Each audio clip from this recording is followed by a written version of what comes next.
Assalamualaikum warahmatullahi wabarakatuh. Ayo maksimalkan hasil belajar kamu dengan mengembangkan motif dan motivasi.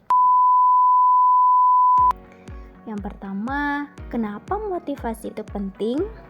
Karena motivasi adalah kunci dalam proses belajar yang mempengaruhi keterlibatan dan keberhasilan siswa. Faktor internal dan eksternal mempengaruhi tingkat motivasi. Guru dan lingkungan belajar berperan penting, sangat berperan penting. Lalu ada konsep motif dan motivasi. Motif adalah dorongan internal seseorang untuk bertindak, sedangkan motivasi adalah proses untuk mencapai tujuan. Motivasi dibagi menjadi dua, intristik seperti rasa ingin tahu dan ekstristik seperti pujian atau hadiah. Pendidikan perlu memahami keduanya agar dapat menyusun pendekatan yang lebih tepat. Selanjutnya terdapat teori-teori motivasi. Ada beberapa teori penting. Maslow membagi kebutuhan manusia dari dasar ke atas. MC Challenge menekankan pada kebutuhan berprestasi. Teori atribusi menjelaskan bagaimana siswa menilai menyebabkan sukses atau kegagalan. Teori tujuan dan self determination menekankan pentingnya tujuan dan otonomi dalam belajar. Selanjutnya, faktor eksternal yang mempengaruhi motivasi. Faktor luar seperti lingkungan kelas, interaksi dengan guru, dukungan dari orang tua, dan teman sebaya sangat berpengaruh. Guru yang suportif, fasilitas belajar yang memadai, serta sistem penghargaan yang adil bisa sangat memotivasi siswa.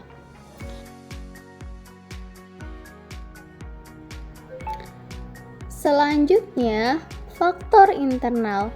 Sementara itu, dari dalam diri siswa, motivasi dipengaruhi oleh kebutuhan psikologis seperti merasa mampu dan dihargai, minat dan bakat, serta konsep diri.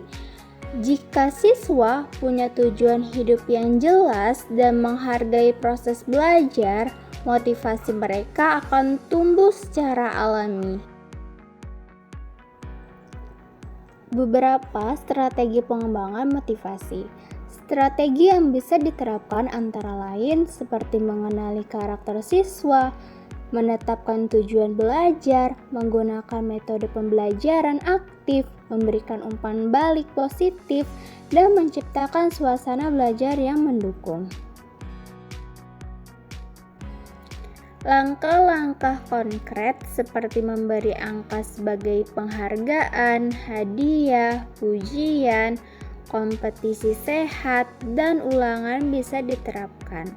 Namun, semuanya harus digunakan dengan bijak agar tetap mendidik dan tidak membuat siswa tertekan. Itu adalah upaya meningkatkan motivasi. Teman-teman, di era globalisasi ini, peserta didik menghadapi berbagai tantangan yang semakin kompleks. Motivasi menjadi salah satu kunci utama keberhasilan dalam belajar. Tanpa motivasi, siswa akan kehilangan semangat. Motivasi seperti lingkungan belajar dan cara mengajar guru sangat mempengaruhi. Maka dari itu, penting bagi kita semua calon pendidik untuk memahami bagaimana membangun motivasi tersebut. Oh ya teman-teman, terdapat teori yang sangat populer yaitu teori behavioralistik atau Skinner. Jadi teori ini yang dipelopori oleh B.V. Skinner yaitu menekankan bahwa motivasi dapat ditingkatkan melalui penguatan. Nah, yaitu jika suatu perilaku diberi penguatan positif, misalnya pujian atau hadiah, maka perilaku itu cenderung akan diulang. Sebaliknya, jika diberi penguatan negatif atau hukuman, maka perilaku yang tidak diinginkan dapat dikurangi. Nah, dalam penjabaran tadi, guru dapat memberikan reward seperti nilai, penghargaan, atau pujian untuk mendorong perilaku belajar yang positif. Lalu, guru juga bisa menggunakan punishment yang mendidik untuk memberikan perilaku yang kurang baik. Jadi, teori ini cocok digunakan untuk membentuk kebiasaan belajar melalui latihan, berulang, dan umpan balik langsung. Selanjutnya terdapat teori kognitif, Brunner and Pigeon, di mana teori ini berfokus pada proses berpikir siswa dan bagaimana mereka membangun pemahaman terhadap dunia. Robert Brunner berpendapat bahwa motivasi muncul ketika siswa dihadapkan pada masalah yang mendorong mereka berpikir dan menemukan solusi sendiri. Ia mengedepankan pentingnya discovery learning atau pembelajaran penemuan.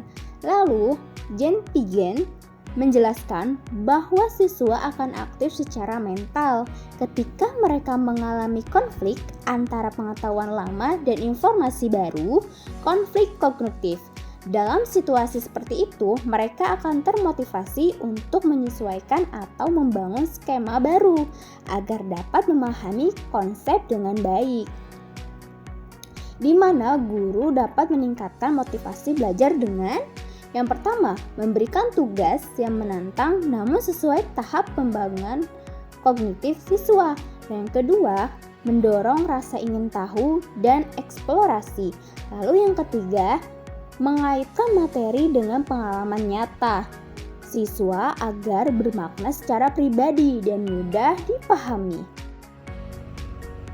Selain itu, guru juga bisa mengajarkan teknik pemecahan masalah dan membangun keberanian siswa untuk menghadapi kesulitan. Guru juga bisa mengajak siswa untuk mengalami dan mengatasi tantangan secara langsung. Guru memberikan kesempatan kepada siswa untuk memecahkan masalah dan mendukung teman-teman yang mengalami kesulitan. Oh iya, guru juga bisa memberikan penguatan kepada siswa yang berhasil mengatasi kesulitan dalam belajar atau self-reward. Wah teman-teman, tak terasa materi kita sudah di penghujung. Jadi motivasi adalah inti dari keberhasilan belajar, baik faktor dalam maupun luar.